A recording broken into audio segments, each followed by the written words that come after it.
Hi. About 16 years ago, I was introduced to your teachings. A friend of mine gave me a cassette, and I listened to the cassette hundreds and hundreds of times until one time I shared it with a friend, and she said, "Oh, that's the teachings of Esther Hicks. There's a whole set of CDs." It suddenly got harder because the one cassette answered all of my questions. And then I'm like, oh no, there's more? And then I found out there was a website, and it got, all of a sudden I felt like I had this huge to-do list because it took me like 3 years to listen to the one, and I thought, I'll never get it done. So. Don't let it bother you because we've been saying the same thing for 30 years. Right. This ought to do it for you right here today. Right. So anyhow, my life has been phenomenal through this co-creative process. I've had ups, downs, but they've all been fun. But the one thing where I'm like desiring clarity on and ease and understanding is how can my life be so resilient, meaning like when so-called negative things happen, I always say things are always working out for me, and then they do and everything. But it all goes to pieces when I think of my kids and my grandkids. I move into the judgment of it. So you've answered your own question. Or you move into your perception of their judgment of you. It's easier, we know, when you think about creating your own reality, when you're just thinking about you in relationship to things that you want. But when you bring another thinking person or other thinking people into the equation, now it feels like there's so many moving parts. And because you cannot be their point of attraction, you can't be their path of least resistance, you can't vibrate for them, you can't think for them.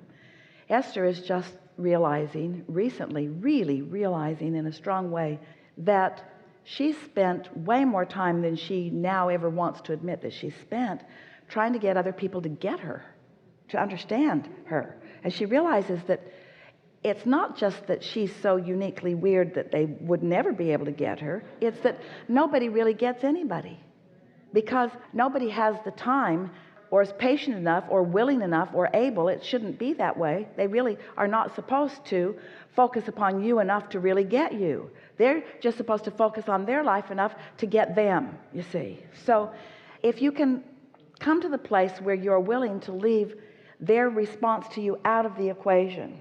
So here's something that we've been saying for a while.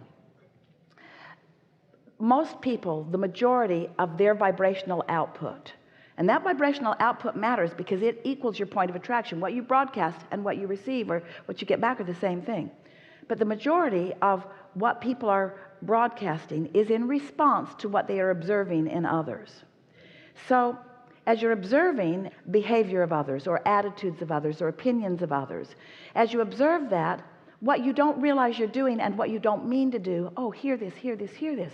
As you observe someone else and their opinion of you, you, at the same time you are observing it, broadcast the signal, which means you attract the same thing back. So after a while, they can't buck your current.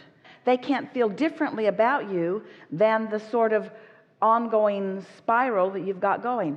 They think that, you think that they think that, because you think that, you broadcast, now they have to think that because you're meeting them. They don't only think that about you, but that's the only part that you can get back. You can't know, oh, here it is. You can't know everything that someone else thinks about you if you think narrowly about what they think about you. Oh, did you hear that? So if you think someone thinks these handful of things about you, and you think about those handful of things, they can't meet you on any other level than on those things. So every time you have an experience with them, it's like that's the way they feel about you. When they may very well have many more things that they think about you, but because you don't think about those other things that they think about you, you can't meet them on that level. Most important thing we've ever said. And it wasn't on the first cassette. How do I do that to them? Because it's not, I mean, what they think of me is what they think of me, which is really none of my business. But except, do you not think that you think about what you think they think of you? No, I'm more worried about what I think of them because I'm not enjoying the experience with them because well, then you got to make stuff up. Now think about what we were just saying earlier about the relationship that our friend is in the process of creating.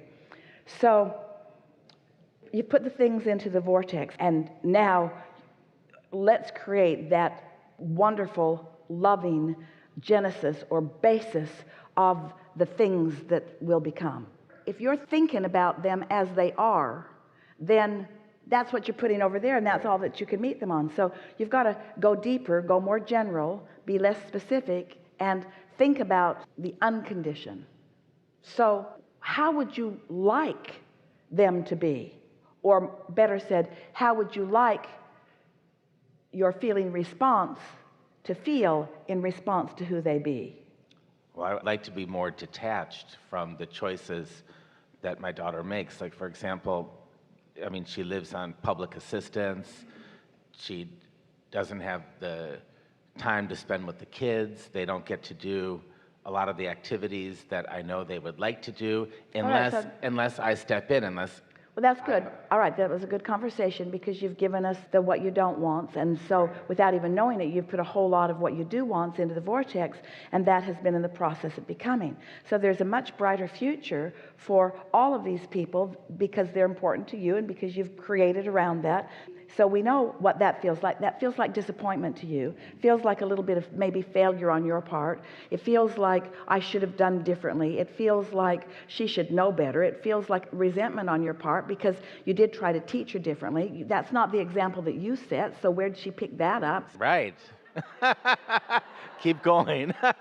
So there's all those feelings. Yeah. But keeping those feelings fostered keeps leading to those things. It does. Because it can't be otherwise. You can't influence upward experience for someone when you've got downward vibrational expectation or emotional expectation. You following this thoughts to thing train? And so let's find some different unconditioned emotions, unconditions. And sometimes it's hard to get there when you've just been somewhere else. So we're going to go for the ones that are the deepest and therefore probably the easiest to reach in my new relationship. I want to feel unconditional, natural, easy love and appreciation for my daughter. When she was first born, it was so easy to feel that way. It's like it was this natural, yeah? Mm-hmm. It's like this natural, I couldn't feel otherwise because she hadn't disappointed me yet. It was just sort of like a miracle that she was even there. Perfect. Yeah? Remember? Mm-hmm. So I want that feeling back. I want to feel like that. I liked feeling like that. I liked the ease of that. Nothing came down from somewhere that said, sign this. It just happened naturally. There she was, and that's how I felt. That's just how I felt. And I know it's the way that I was meant to feel. And as she got a little older, I know that's how she felt about me, too. That's who we are. That's what we feel like. And I like the feeling of rightness of our relationship. And I like knowing that my job was to be a part of introducing an avenue in, and that I really did that, and that I provided the opening, the vortex through which she would come into this time-space reality. I know that I did that just right. I know that, like me, she has an inner being, and I know that love is the basis of who she is. And I know that I've changed over time, that it's much easier for me to get to a place of feeling good than it once was. And I believe that that's possible for everyone. And there isn't anything wrong with the way she's living life. She's finding her best way. In other words, she's found a way to survive, and bless her for that. And she really has not been dependent upon me, and bless her for that. And whenever I step in, it's out of my desire for life to be a little better for them. She's not soliciting from me. She's not asserting into my experience. She's not deliberately taking anything. She's just being, sort of like she beed when she was first born. It was just easier to love her the way she beed when she was first born than the way she bees now. But I can still remember, and I can still conjure, and I can still find that feeling. And so as you do that more and more, if you want to, if you would have the ability to never think about her again, then we would not have this conversation, because she does not need you to be her vibrational support. Your vibrational support might not even positively affect her anytime soon. It will only positively affect you. But the question that we have for you is, if you could just never think about her again, you ask for detachment. It's not detachment from her you wish. It's detachment from what's unnatural within you that you wish. Right.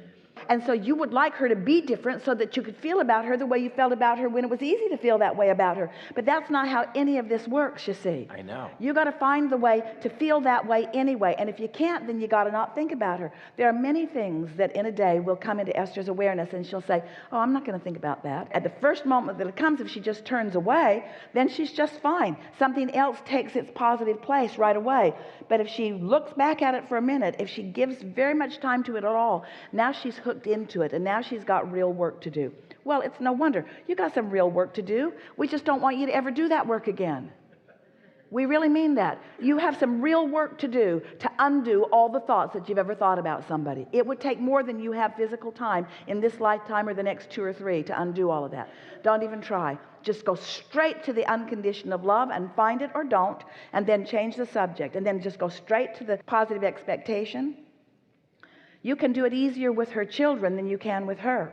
It's easier for you to get there, and that might be the bridge in for you. But this is not going to be a difficult thing. Someone asked yesterday, well, how long is it going to take me? They'd listened for quite a while, and then their question, which made the audience laugh, okay, so Abraham, I get all that. So how long is it going to take me to get from here to there, from there to over there, from where I am to where I want to be? And we said, we can give you the precise timeline. It's as soon as instantaneously or eternity. It all has to do with how much you care about feeling good. And we can tell by interacting with you, we can tell how much you care about feeling good. And so we're more on the instantaneous side in our expectation than we are the 16 years or eternity. This is a really good time for a segment of refreshment.